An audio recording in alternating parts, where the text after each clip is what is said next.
To be lapped up and swallowed by the infinite waters of the dread Emperor himself.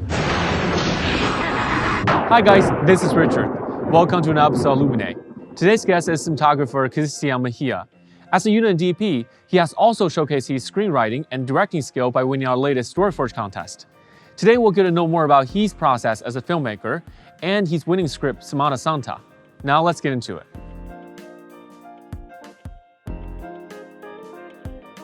First of all, I do want to congratulate you again for winning StoryForge. I don't think I've ever been so excited in my life. The StoryForge competition. You sound calm most of the time. It's hard to tell. I'm trying to gauge, but I know you're excited, but sometimes it's hard to tell. You're just like a calming person, I guess.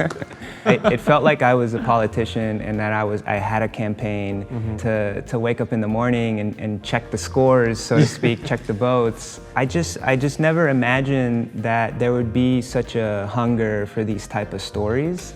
I thought that it was so small and personal to me that it wouldn't really translate to a larger audience, but I am beginning to see that there are many people that I share experiences with, whether or not I know it. Why don't you tell us a little more about the project, Semana Santa?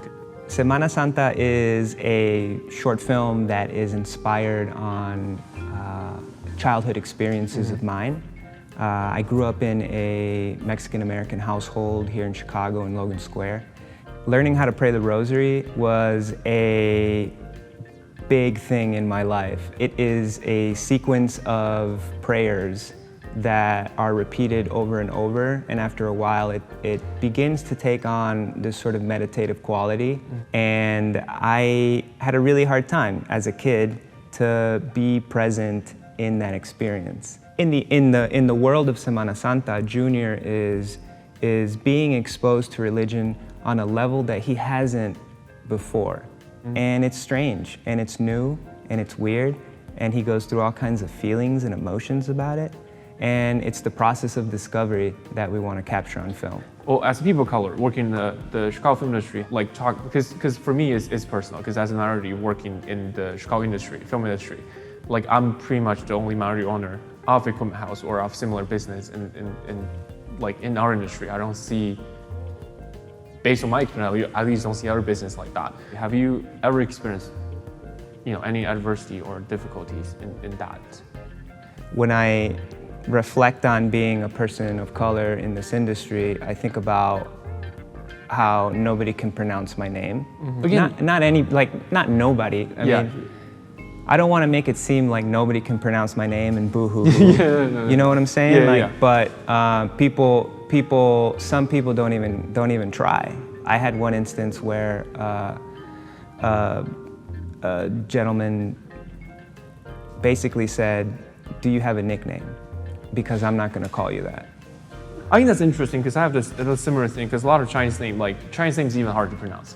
And it's given, at least I'm not sure about other names. I can say for Chinese names, it's given by your parents with profound meaning in it, because Chinese parents go through a long process, pick the correct character and name for their kids, right? They care about that a lot, but people give up right away when they got here, and they don't bother with it.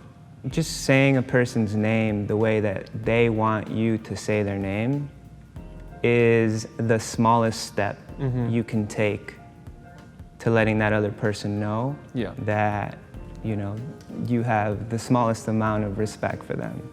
Well, that being said, I'll definitely try to learn to say your name better next time. So it's Gree, K-R-E-E, Gree, Glee, Gree, Glee, Gree, Glee, Stian. Glistia. Yeah. Glistia. So Glistia, we have chosen a frame for you, and you have all the resources we have here, and you're supposed to recreate that frame in 30 minutes. I know it might sound a little bit crazy, because usually on set you definitely have a few more hours and a few more people. Are you up for it? I would love to. I watch a lot of cooking shows that are timed, and so I'm super excited. Master chef, kind of 30 minutes to make a masterpiece. All right, let's get it started then. Cool. You finished 5 minutes before. I feel like it was an easy frame. I'm not gonna lie. It was a one light setup. Although I used a couple more lights. Used 3 lights to be precise. I did use 3 lights. Do you think the original shot was just one light, do you think? No, but one thing that I like to do is I look at the eyes. Yeah. So you could tell yeah. that there was two sources at least, but I did my best with what I had. Yeah, I saw the frame. I think it was actually pretty decent. Oh, thank you. You know, the purpose of the challenge was to embarrass you, but now you embarrass me for not giving you a hard enough challenge. Yeah, I'm used to not really having a ton of time to light stuff. A lot of people have been working for a while, so hopefully that gives you a little bit of adrenaline rush, even though our model didn't have much of a mustache. I see, mate. You're fond of me lobster. Very happy to have you today here. You know, it's great to actually see you in person because I know we met a couple of times online already. And it's really nice to put an actual face on the face. Thanks for having me. I've had a really great time here today. Super happy to reflect on the things that inspire me. So thank you for that.